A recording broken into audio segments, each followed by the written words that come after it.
hi, how are you? I know I look like, I don't even know what I look like at this point.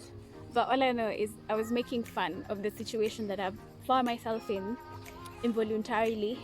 Um, and I make fun of my hairdo right now.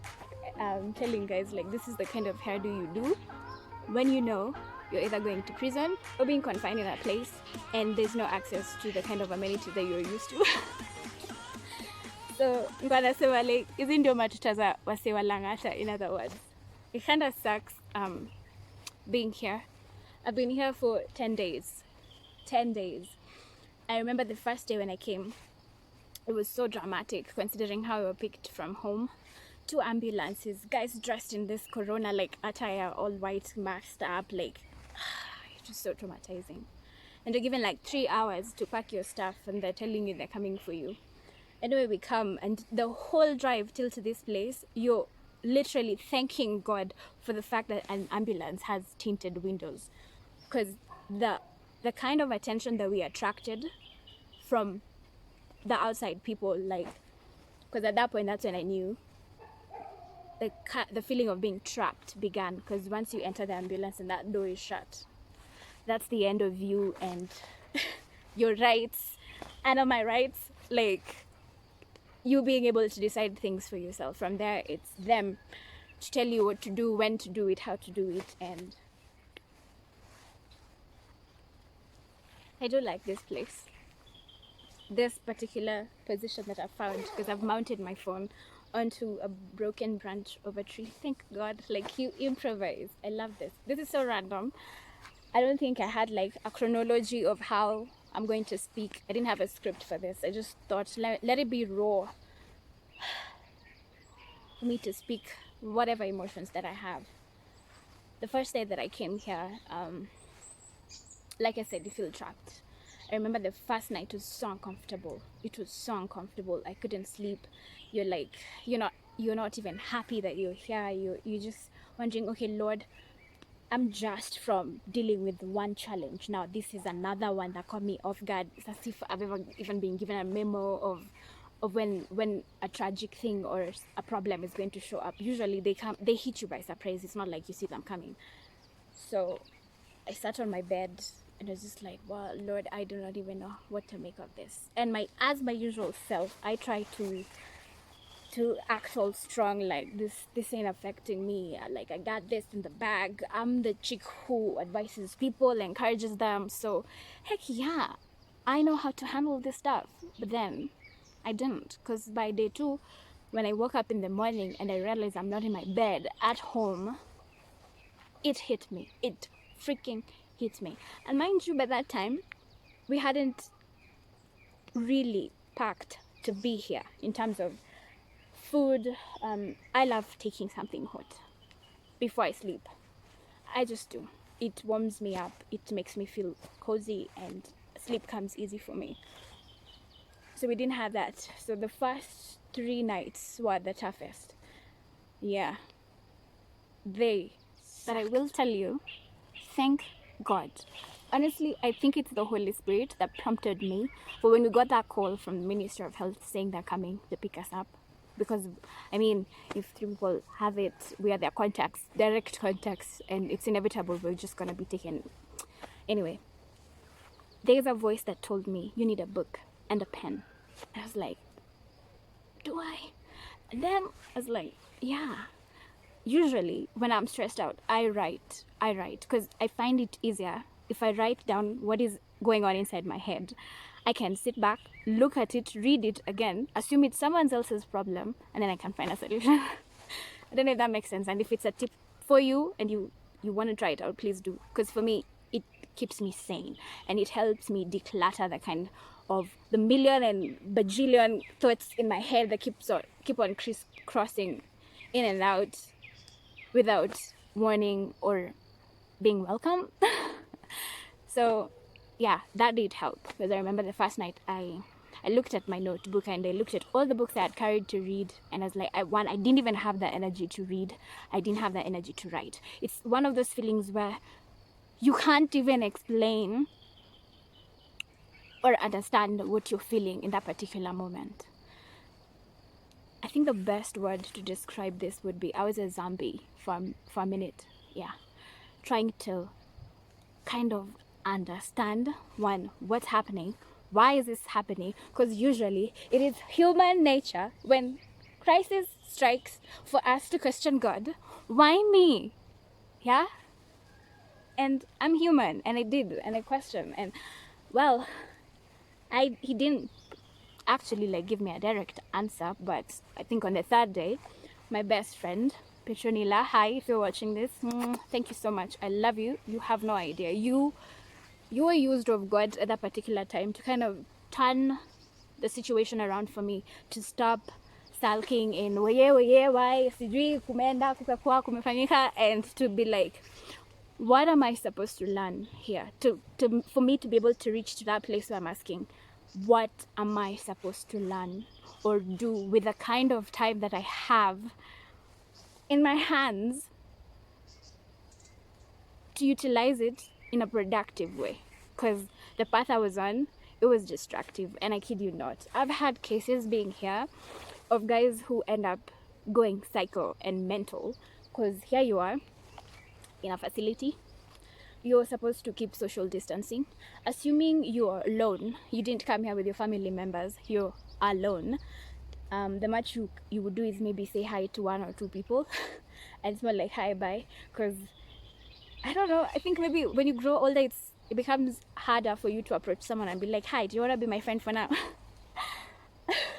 This is so depressing, but yeah, so most people come out of this place, you find guys mumbling to themselves, and I'm sure if someone walked past me right now, they'd think like, this chick has gone nuts, like what in the world is she doing, talking to herself and mounting a phone on a tree and talking as though she's talking to people, and they're not. Anyway, on the fourth day, what I did, a particular time such as now, when the sun was setting, it was so beautiful, the sunset was amazing, the sky had shades of orange, and like from peach going to like darker shades of orange, and it was so clear, it was a clear sky, the view was clear, because where the field, like you've seen the video of the field, I mean if you've already started watching this video, I'm assuming for you to get to this minute you've seen the field, so it was beautiful. I remember I sat down on one of the broken benches that they have, and I told God,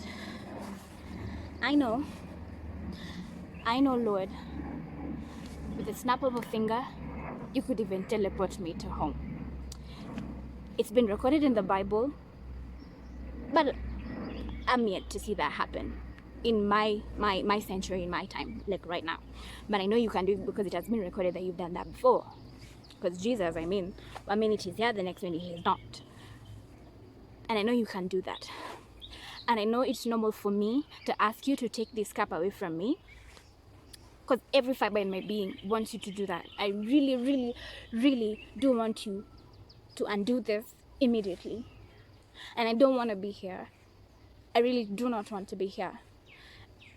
But, and this was so difficult for me to say, I told him, even if it means I will stay here, then give me the strength to do so. Give me the ability to see the beauty in this process that you've abruptly taken me into, whatever process this looks like, because I trust that nothing in my life happens without you knowing that it will happen, and nothing about me catches you by surprise, and you're always with me wherever I go.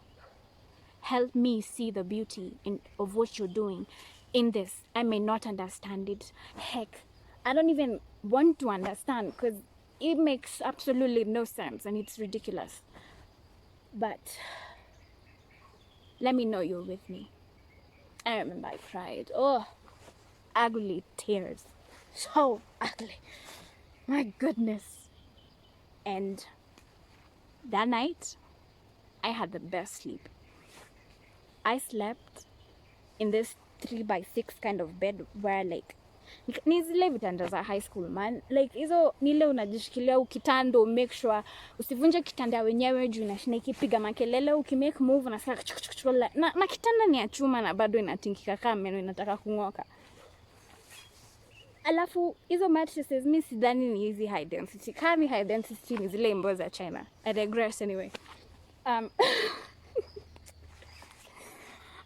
So I slept, and it was the best sleep in those horrid circumstances. And I woke up the next day, half day.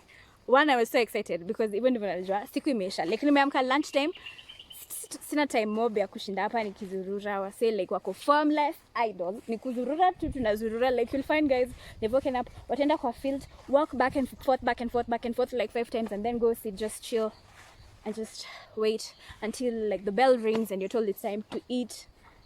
Damn. It reminded me of high school.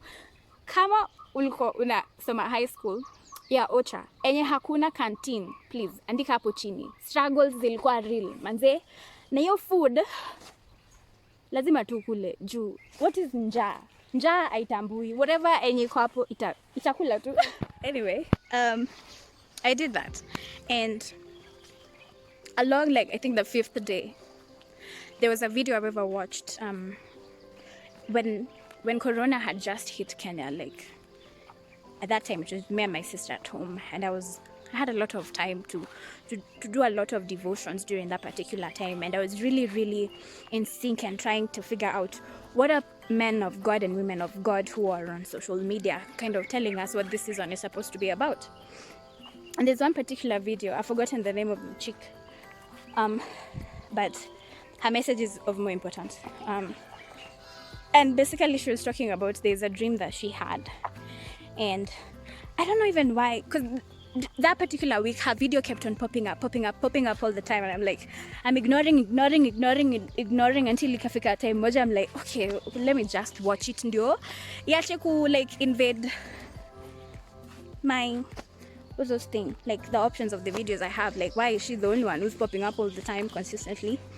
So I did, and she had a dream, and she was basically women in the dream. She was among those women, and it's like there was a season where she was supposed to be reading. It's almost like she was supposed to prepare herself for something, and my arm is getting tired. And she was, you know how you can have a deja vu effect inside your dream, like you're in a dream within a dream.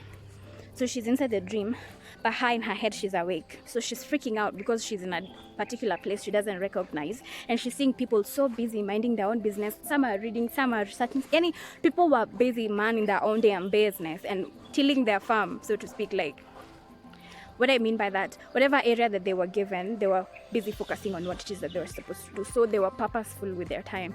And her, she took a while to kind of understand, why am I here? What am I supposed to do with where I am? Like, what is my role in this particular place? So she transitioned again, like the dream swapped. Napenda venye kwa dream kuna kwanga na transitions weird. So the next time it's like she was looking at her watch, like she I don't know how she had a watch. I mean, it's a dream, anything is possible in your dream. And she was looking at the time, and the hour clock was moving very fast, like really fast. And then there's a guy who came and said, like, everyone is ready now, begin doing what it is that you're preparing yourself for. She was in a place where she wasn't ready. She had no idea what this man was talking about, but every other chick in the room shot up, went about, started doing their own things, and time was moving very fast. So her interpretation of the dream was, in this particular season, it feels as though time has stood still. And maybe for you, during Corona, you decided to occupy yourself with things that are not relevant. That means the time that God has given you to be preparing yourself for whatever task that He's created you for, you're wasting it. I think for me, at one point, the momentum I had stopped. So maybe Mungu amedecide sasa, msichana juu amedecide kujipatia kazi zenye mimi sijampatia, wacha nimtoe kwa dunia yenye anajipatia kazi, akwe busy, anajidistract, nimlete place kama huku mali she has nothing but time, and the distractions that she had, they're no longer there with her.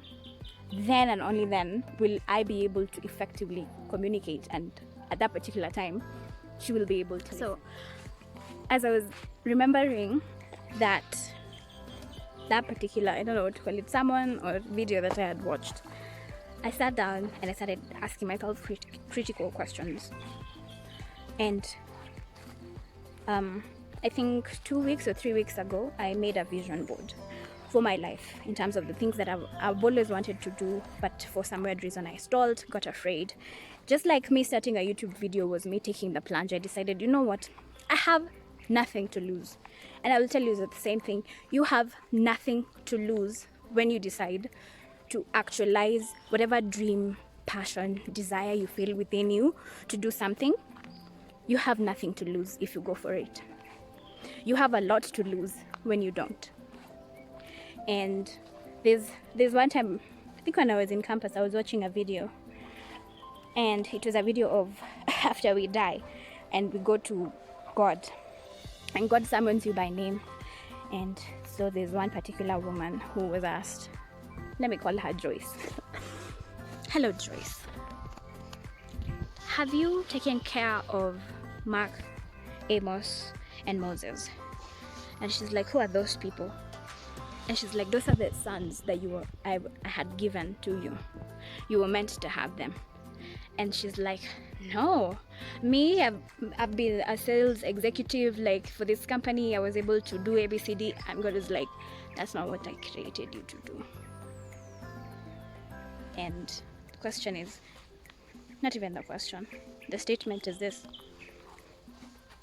how many of us are sure that the area in our lives that we are busy forcing issues to happen is the area that God had destined for us? I know this might not make sense, bearing in mind so many of us feel like we've lost a lot of things during this Corona season. But deep down, what I feel about 2020 is the year of alignment and placement. Aligning, God is aligning your life to His will, and He's placing you where you ought to be. The area that He intended, the area of influence that He intended was yours to dominate and have dominion over, He's placing you there. And of course, change is painful. Without pain, suffering, loss, change will never happen. So pain does birth change. You might not see it, like you might not see the importance right now. Heck, even I don't see the importance fully right now. Like I don't have the bigger picture.